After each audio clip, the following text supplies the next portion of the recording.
Hi, everyone. So my name is Mo, Dr. Mo, and as Mawant has mentioned, I am a UK medical doctor. I work in dermatology and in medical education currently, but I do have a lot of experience with general medicine. So I was more than happy to help out with a few of the topics.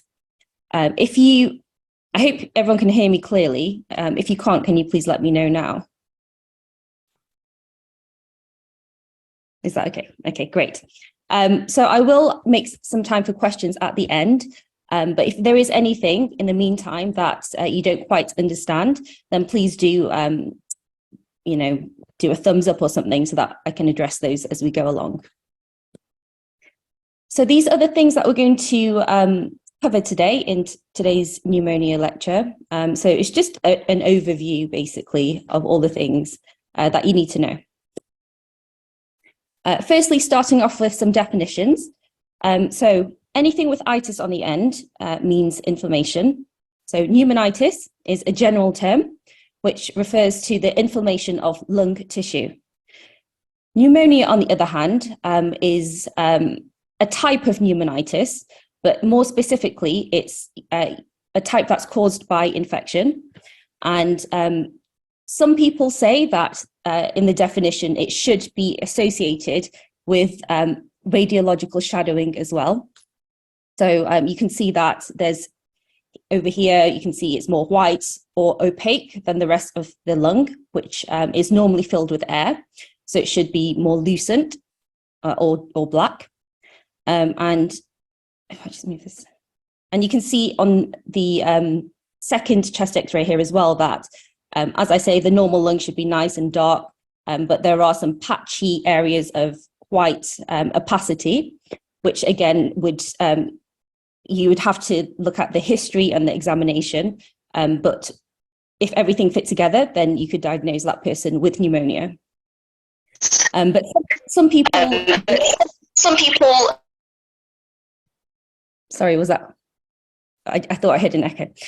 Some people don't associate a pneumonia with the radiological findings and just say that it is an acute respiratory infection. And again, if we just look at the pictures again, so there are different ways of categorizing pneumonias as well, based on the radiological findings. You can have a low-burn pneumonia, where there's homogeneous consolidation of one or more of the lobes of the lung. So if it's more than one lobe that's affected, then you can call that a multilobar pneumonia. And at the bottom, we have a bronchopneumonia, which is more patchy. It's not really confined to one lobe in particular, and often affects both sides of the lung as well. So you may see this with things like COVID pneumonia as well. And it just gives you a bit more information as to what the pathogen behind the pneumonia could be.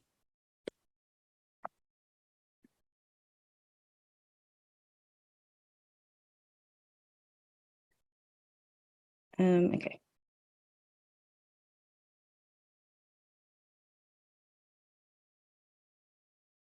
So in terms of epidemiology, so who is affected by pneumonia, the key thing is that it's very common, and you will all come across pneumonia at some point. As I work in the UK, I know the UK statistics, and it affects up to 100 people in 1,000 of the population. It's a very common reason for people coming into hospital, and it mainly affects people at the extremes of ages, so those who are very young or very old. Sorry, I can hear a bit of noise there. Can you please ensure that you're muted, unless you have a question? So yeah. Everyone, please silent your mics, please, and don't write on the slides.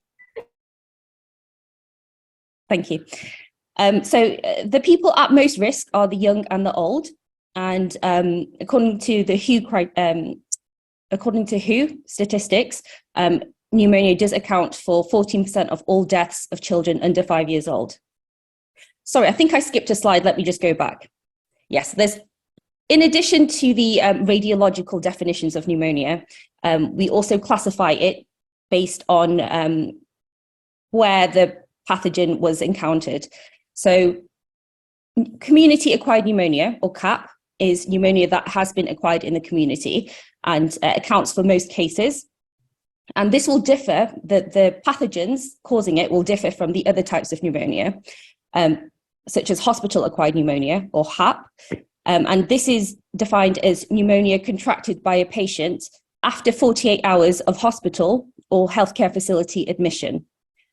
So if a patient gets a pneumonia on day 3 of admission, then you can classify that as a hospital-acquired pneumonia. And normally it's more of a bacterial cause rather than a viral cause if it is a HAP. But if the patient, for example, gets a pneumonia on the first day of admission, then that would be classified as a community-acquired pneumonia. And as I say, the main differentiating factor is time spent in hospital. And also the reason why we do it is to have a bit more of a clue as to the likely offending pathogens. There's also a subtype of hospital-acquired pneumonia called ventilator-acquired pneumonia, or VAP. And that's, again, it's a specific type of HAP that occurs in patients who are being ventilated. There's also something called aspiration pneumonia, which actually starts off as a chemical inflammation, so a pneumonitis, arising from inhalation of the oropharyngeal contents that should have gone down into the GI tract. So initially it's a chemical pneumonitis, but then it can, because of all the inflammation, it can then lead to bacterial infection. So quite often antibiotics are still used in these patients as well. And most commonly, aspiration pneumonia will affect the right lower lobe of the lung. So in a patient with difficulty swallowing, and once you get a chest x-ray, you can see that they've got consolidation of the right lower lobe. Then taking all the history into account, then you can be suspicious that this could be an aspiration pneumonia.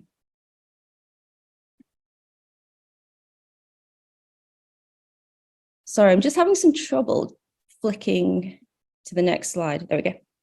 I've already discussed this slide, so I'll go ahead to the next one. So the etiology of pneumonia is very important. As with most infections, it can be caused by viruses, it can be caused by bacteria and fungi as well. Common organisms that are often responsible are things such as Streptococcus pneumoniae. This organism is also known as pneumococcal, pneumococcus. So if you hear pneumococcal vaccinations, etc., it is referring to Strep pneumoniae. Other common organisms might be Mycoplasma pneumoniae, Haemophilus influenza type B, and Legionella as well. But we'll come on to those in a bit more detail a bit later on. As I say, viruses can cause pneumonias as well, and viral pneumonias are particularly common in children. So if you have a child that's unwell and you think they've got a pneumonia, it's either going to be a viral cause or a mycoplasma cause, because they're the most common ones in children. And within the subset of viruses that can cause pneumonias, we all know about COVID. So that's a coronavirus that can cause it. Also, the Middle Eastern Respiratory Syndrome is also a coronavirus that can cause a pneumonia. And particularly in the UK, we get things like influenza, para-influenza viruses, especially around wintertime. So it's important to kind of consider whether it's a bacterial or a viral cause, because in viruses, we don't use antibiotics, but also in viruses, the patient can be predisposed to a bacterial superinfection. And in that case, then we would use antibiotics.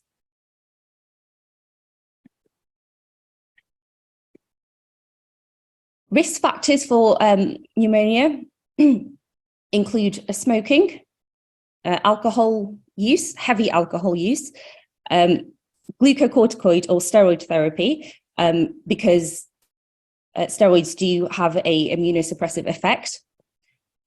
Older age groups, we've kind of discussed before, the younger and the older age groups are most at risk. Pre-existing upper respiratory tract infections, because it just makes it, if you already have a pathogen in the respiratory system, then it can travel down and cause a pneumonia. Pre-existing lung diseases also are a risk factor.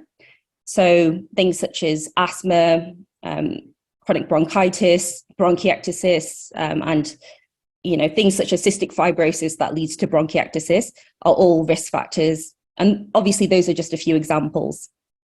Also, HIV, because there's immunodeficiency in this condition. So the body's immune system isn't as robust as it should be. So how does the pneumonia occur?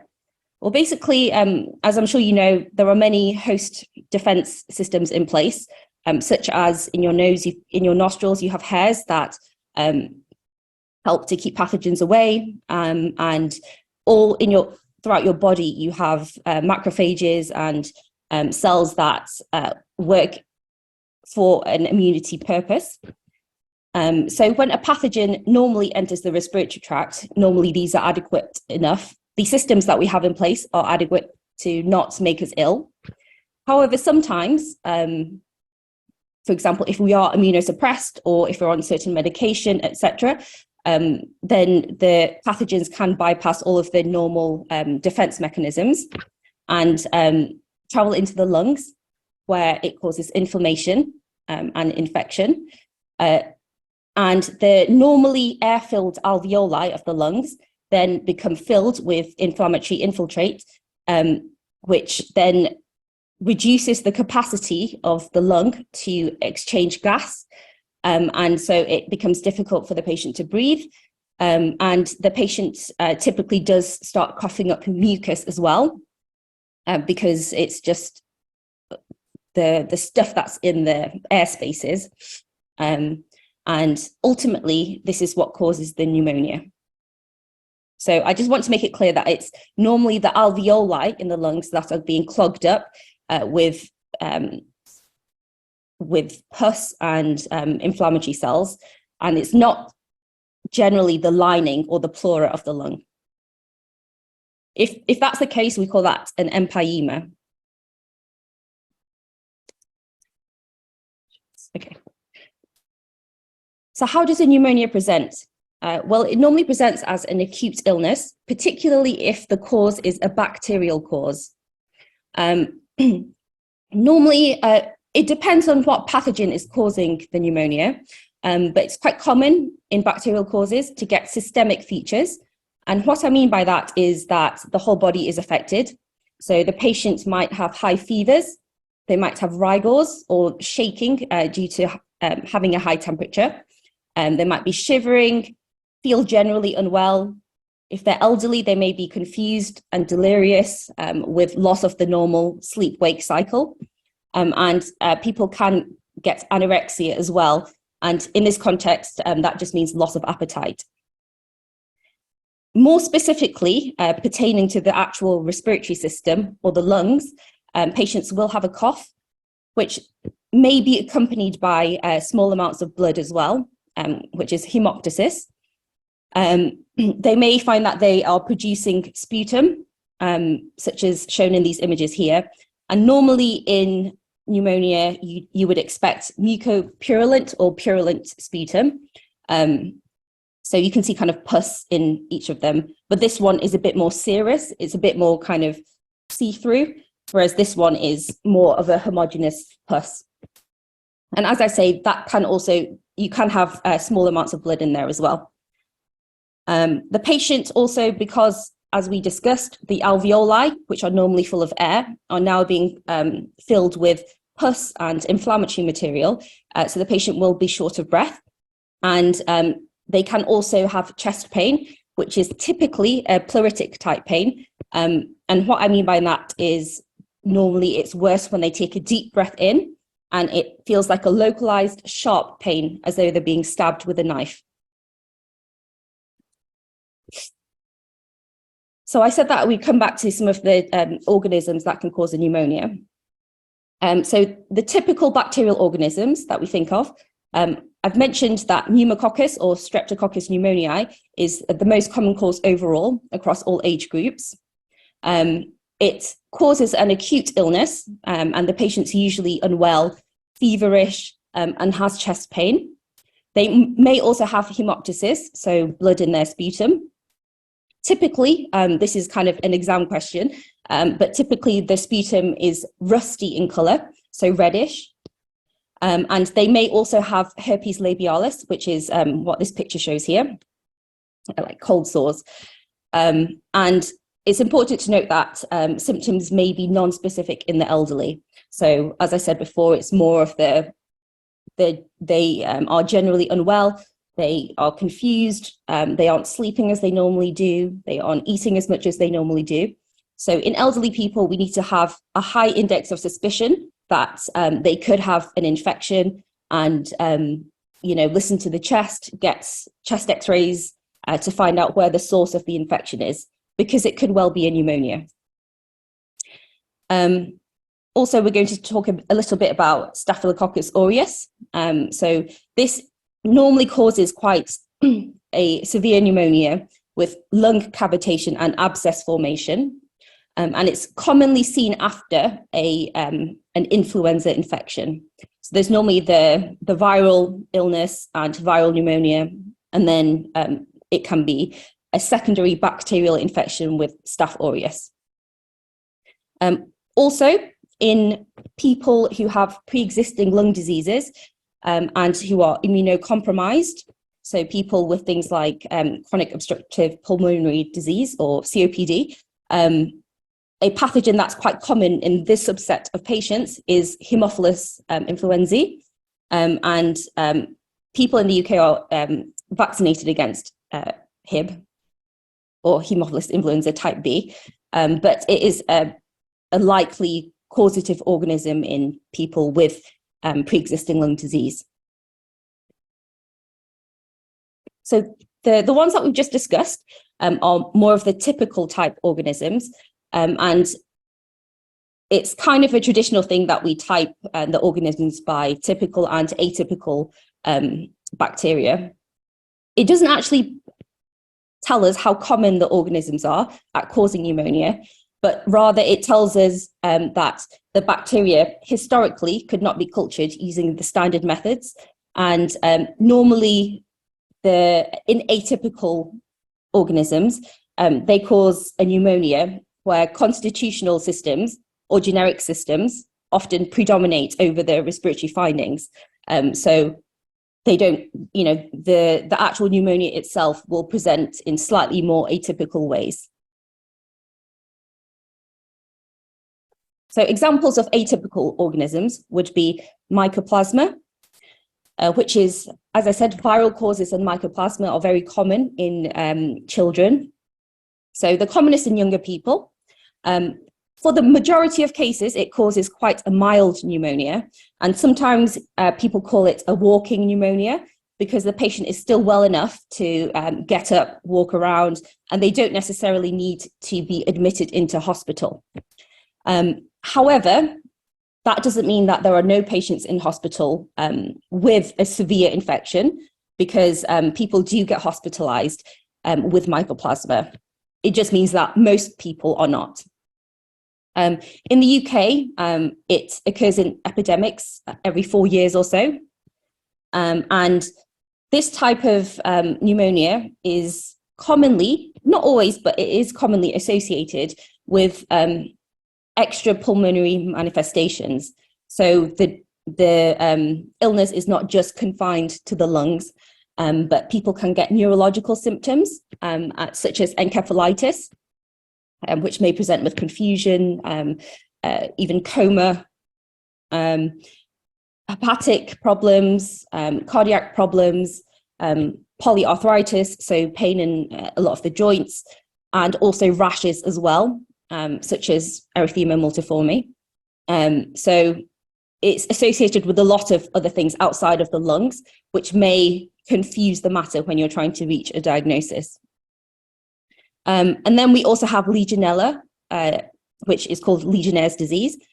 Normally, it affects the middle to older age group, and it doesn't really spread by person-to-person contact, but rather it spreads, there are clusters of breakouts around a contaminated water source. So this may be that someone's come back from a holiday where there was an infected water tank, and lots of the people who stayed in that particular hotel have become ill with Legionnaire's disease. So it's important to try and trace back the origin of where the contaminated source is, so that all the people who could have been affected are looked at, essentially. So, and this will be evident in taking a good history from the patient and finding out if anyone else they know has been affected, if they've been away recently, if they've been staying somewhere that isn't their usual house recently, etc. Carrying on with the atypical organisms, we also have Klebsiella pneumoniae, which typically, like with the Staphylococcus aureus infection, can cause lung cavitation. So normally it's quite a severe pneumonia, and it's associated with alcohol abuse and poorly controlled diabetes as well. So those are the risk factors for Klebsiella. And then we have Chlamydia pneumoniae, which again affects the young to middle age group, and patients are more likely to have a sore throat or laryngitis compared to the other types of pneumonia. And again, this may confuse things because it may look like a viral pneumonia, because sometimes viruses often present with sore throats, fever, feeling generally unwell. But we'll come on to the investigations as to how to tell these apart a bit later on. If the patient has had any contact with birds, so pet birds, or they've just been around them recently, having close contact, feeding them, touching them, then they may have Chlamydia psittaci, I think that's how you pronounce it. And this is kind of spread via the bird. And normally it presents, remember, it's an atypical pneumonia, so it will present a bit differently from, for example, pneumococcal disease. And patients normally have malaise and a low-grade fever, and normally it's quite a long duration of symptoms. So just have a high degree of suspicion if there are birds involved. And then the final one that I've mentioned is Coxiella burnettii, also known as Q fever or quarry fever. And this pneumonia is to be suspected in people working closely with farm animals. So people who work in dairy farms, abattoirs where animals get slaughtered, and hide factories as well. So again, these are the kind of information tidbits that you get in taking a good history from the patient. So that was just a little bit about typical and atypical organisms that can cause pneumonia. I just wanted to touch on a few differential diagnoses. So these are alternate diagnoses that if you have a patient who's come in with shortness of breath, feeling generally unwell, what other things are you going to consider? And these are the things that you want to rule out in your investigations. So this is just a few examples of what else the problem could be. So it could be obstructive pulmonary disease, such as asthma or COPD. Particularly, it could be an exacerbation of one of these things. It could be bronchiectasis. So, for example, bronchiectasis can be caused by many different things, but one cause that is quite common in the UK is cystic fibrosis. So that's something to consider. Could it be that? It could be due to pulmonary infarction, where part of the lung dies off. And this can be caused by things like pulmonary emboli, and typically does cause hemoptysis or blood in the sputum. Also, TB, tuberculosis, must be considered as well. Particularly, I've only ever worked in the UK, and we do still see cases here, although it's uncommon. But particularly, I know that some of this has to be adjusted for where you're based. So it may be that it's more common in kind of your geographical locations. Other things to consider is malignancy. So could this be a lung cancer? And lung cancers normally are accompanied by weight loss, anorexia, so loss of appetite, and the weight loss is unintentional, and also coughing up blood as well.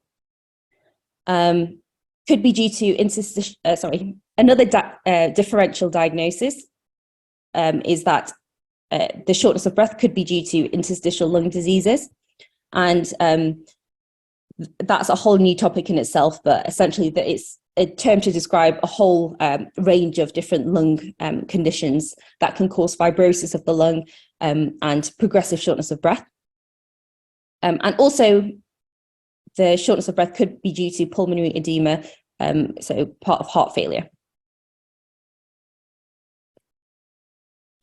In terms of investigating pneumonia, you need to have a few differential diagnoses, such as the ones that I've been through on the last slide, in order to figure out what kind of investigations you want to do. The first thing that you always need to do is take a thorough history and examine the patient very well, particularly assessing for confusion if they're elderly, because, as I say, that's a common way in which a lot of elderly people present. The next thing that you'd want to do is take a blood test. Sorry, I should mention as well, as part of the examination, you should obviously listen to the chest and do a full respiratory examination and see if there are any areas that you suspect have got consolidation. And after that, you want to take some blood tests. The usual common blood tests that I would take for basically any patient coming into hospital would be the full blood count, looking for any anemia, looking at the white cell count to see if it's raised. So looking at levels of inflammation in the body. I would also look at the urea and electrolytes, which are the tests that look at kidney function. Inflammatory markers such as C-reactive protein and liver function tests as well. I can just see that I've got maybe a question from Asadullah.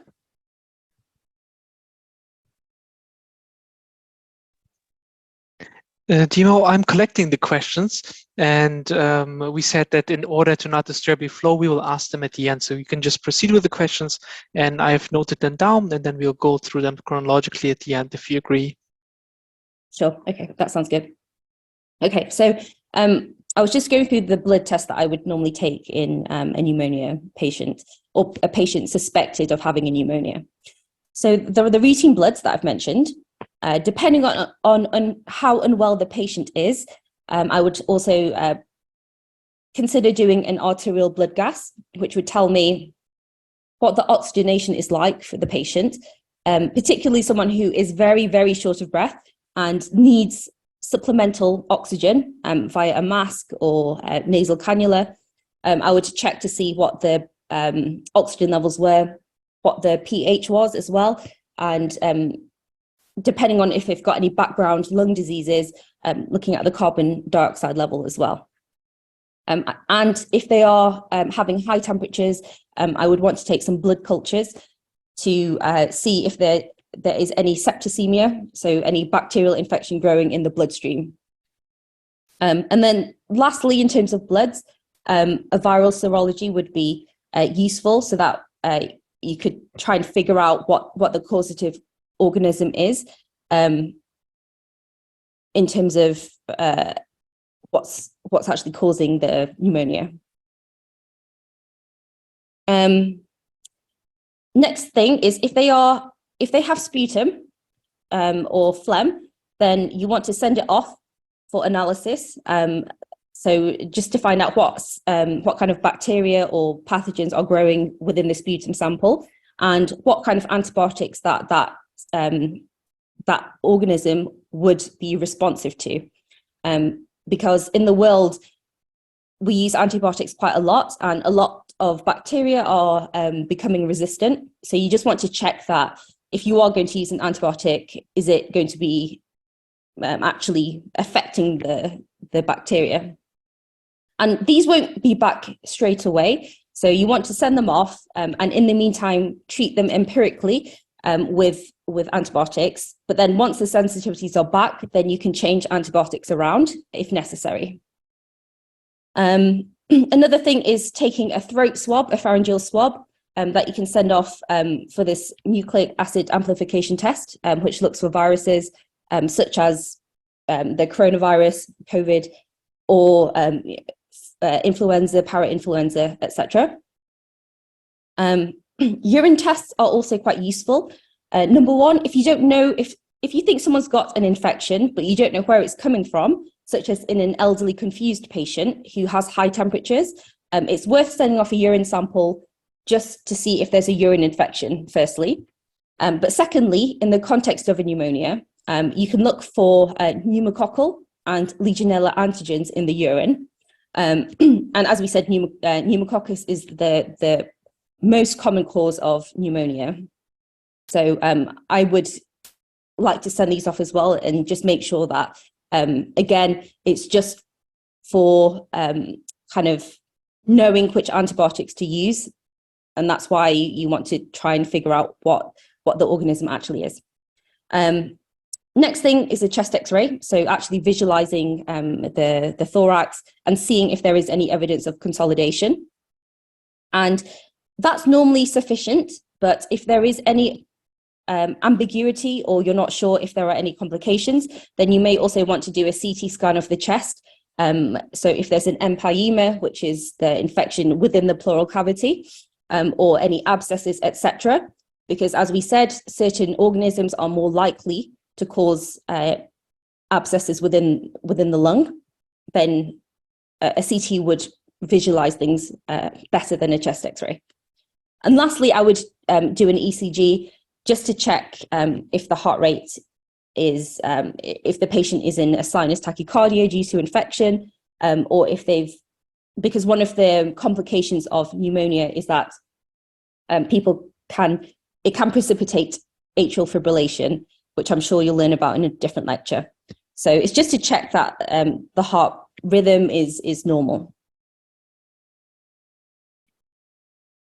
This is just a quick slide showing you what kind of things you'd be looking for in a chest X-ray. And it's not comprehensive by any means. It's a whole new topic looking at chest X-rays. But essentially, you're looking for whiteness in the normal darkness of the lung. So, and we call that radio opacity when it appears more white. And that's due to the alveoli, which are normally filled with the air, being filled with infectious material.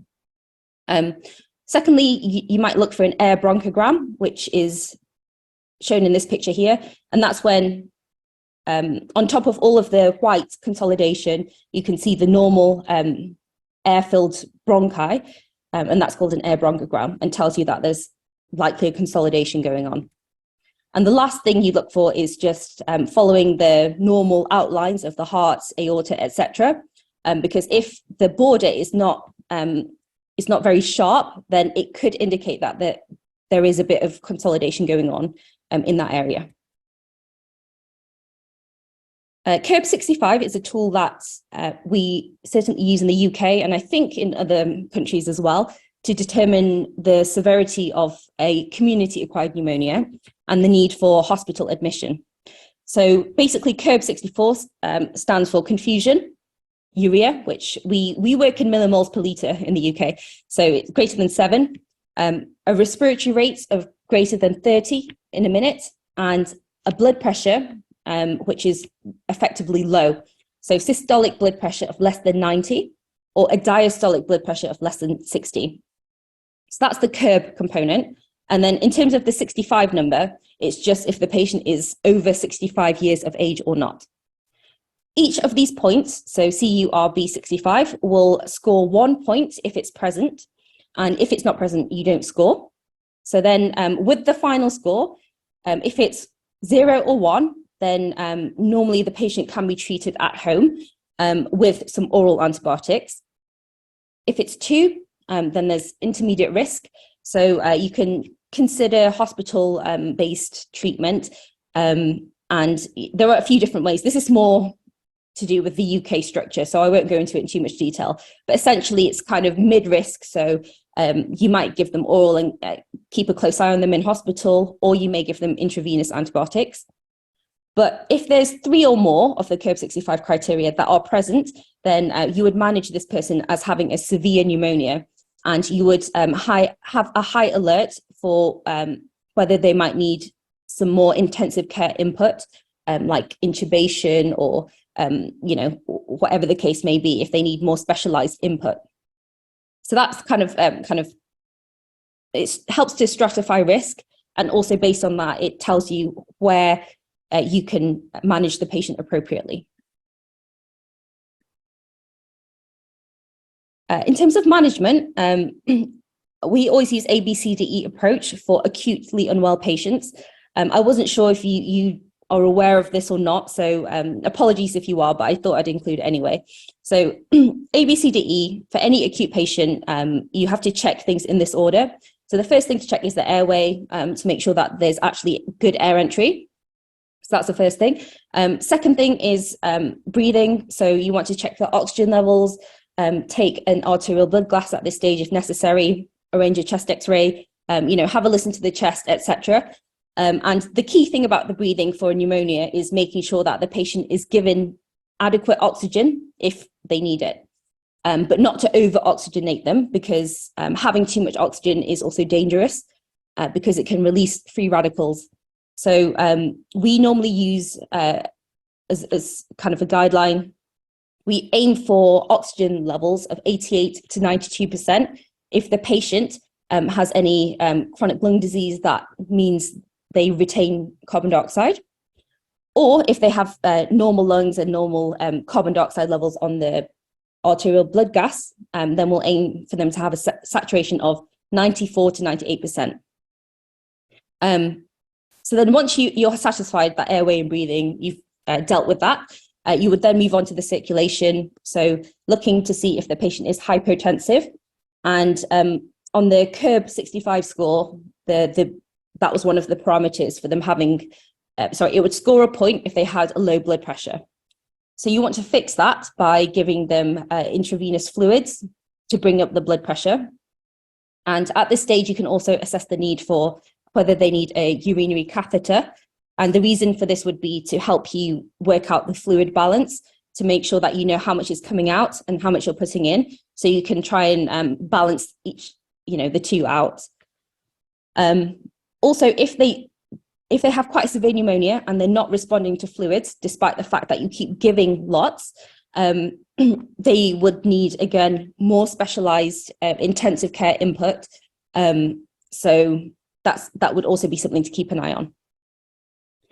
So ABC, D is for disability. At this point, you check for any neurological problems. So having a look at the pupils and pupillary reactions, looking at the patient's conscious level. So again, in the context of pneumonia, I've mentioned that certain types of pneumonia can cause more of a neurological features. So it can cause encephalitis, meningitis, that kind of thing. So you'd want to be looking for any signs of that, as well as the confusion that a lot of elderly patients can present with.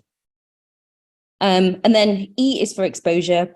And this is basically just exposing the patient, removing clothing so you can see if there's anything else that you're missing, and having a feel of the abdomen to see if, there's any pain, etc.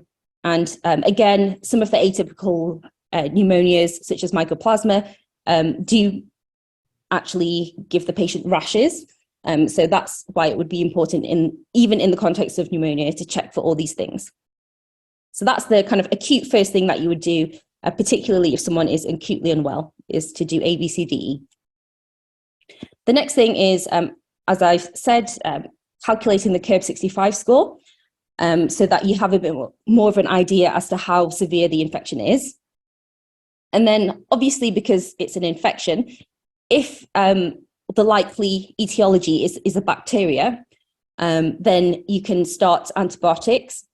And even if it's viral, quite commonly, unless it's a clear-cut diagnosis, normally people are initiated on antibiotics anyway.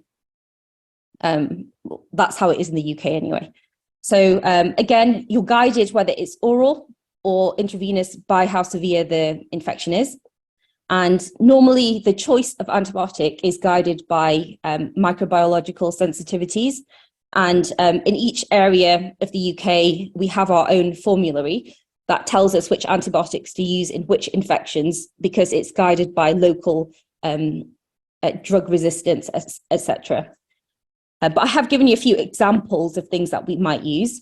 So if it's a low curb score and we're using oral antibiotics, it could be something amoxicillin based. So either amoxicillin in itself or something like coamoxiclav, which is amoxicillin plus clavulanic acid, or something like oral doxycycline, which this will also contact the atypical pathogens, whereas just amoxicillin on its own won't, but it will target the common pneumococcal pathogen bacteria. So those are a few choices that you can use. And if you have a more severe pneumonia, so curb score of 2 or above, then normally intravenous antibiotics would be given. And again, there's lots of different choices. It really depends on where you live. And I'm talking more specifically in the UK as to what kind of antibiotics you're meant to use. But also if the patient's penicillin allergic or not, what kind of organism has been growing. These are all things that you need to take into account. In addition to antibiotics and stabilizing the patient, you need to also make sure that you target things such as if they're in pain, give them pain relief. If they're quite wheezy as well, you can give them short-acting beta-2 agonists such as salbutamol, either inhalers or nebulizers, which are the masks that the drug can be inhaled through. So it's just kind of making them comfortable alongside keeping them stable and giving them definitive antibiotics to treat the infection. And I say antibiotics because, all of this is kind of focused on community-acquired pneumonia and it being a bacterial cause. If it is a viral cause, then you may consider antiviral medications, or in the case of COVID, there have been even monoclonal antibodies being used to help people hospitalized with this. So it depends, but normally, I'd be thinking of things like streptococcal pneumonia when talking about a CAP. Also, that's important, maybe when the patient is at the stage of leaving hospital or is a bit more stable, then you would want to think about preventing it from happening again in future. So smoking cessation, if they smoke, tell them to stop and explain why. Whether they do or not is their choice, but you need to educate them. Also, just giving them vaccinations if available. So in the UK, we would recommend a pneumococcal vaccination in high-risk groups. And these are actually offered to everyone over 65 years of age, and younger if they have conditions such as cystic fibrosis or, a lung condition, and annual influenza vaccinations as well, just to help prevent them from getting it next time. Prognosis of pneumonia is very variable and depends on a lot of different factors, including age of the patient, any comorbidities that they have, any other medications they're on, and what the etiological pathogen is. But generally, if the patient is young and healthy, it's generally a good prognosis. However, it's important to tell the patient that sometimes there are lasting symptoms following resolution of the pneumonia that may persist for even up to 6 months. So the patient may be feeling better, but have a cough that continues on for a few months. They may feel tired for up to 6 months, and this is normal, providing that they're not getting worse and they are actually feeling better in themselves.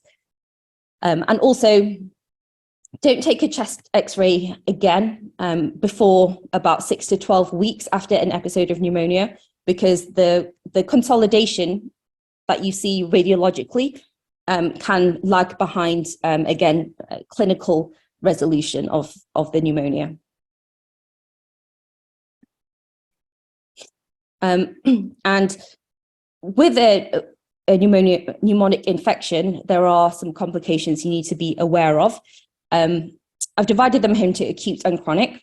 So acute is whilst they're actually ill actively with the the infection. So they can get something called ARDS, acute respiratory distress syndrome, which is kind of an acute form of lung failure. And the patient gets a lot of fluid in their lungs and they can't breathe. And this would need intensive care input if that's the case. And they may need things like ventilation, etc. Venous thromboembolism, basically any kind of inflammation in the body can predispose to forming blood clots in the veins, and especially if the patient is not mobile, so they're ill and they're lying flat and they're not drinking very much, and all these are risk factors for developing a blood clot. So, and the risk with developing a deep vein thrombosis is that it can travel into the lung arteries and cause a pulmonary embolus, which in itself can be fatal depending on how big it is. So in the UK, we routinely give everyone in hospital prophylactic low molecular weight heparin, so that the patient's risk of developing a blood clot is minimized. And the third acute thing to be aware of is, I mentioned this before, but I would always do an ECG in patients coming into hospital, because I'd be looking at whether they have an arrhythmia called atrial fibrillation, which can be caused by infection, such as pneumonia. Chronic complications of pneumonia. So the patient can develop something called a parapneumonic effusion. And this is a pleural effusion that develops after or during an infection. And normally you'd suspect this if the patient is clinically deteriorating. So you'd want to do another chest X-ray or a chest CT to see if anything has changed since the last time they had some imaging done. And that's quite common. So just be suspicious of that if the patient is deteriorating. Also, empyema or lung abscess. So empyema, as I said, is the infection in the pleural cavity, and the lung abscesses occur actually in the lung parenchyma. And again, the patient will be deteriorating at this stage, or not. It will take a very long time for them to show any evidence of getting better. So again, just imaging will kind of catch these things out. And the third thing is you can get lung collapse due to mucus filling up the airways. So again, the patient might be short of breath. They might not even notice it, and it might just be seen on a chest X-ray. But yeah, that's something else that you can bear in mind. Okay, that's the end of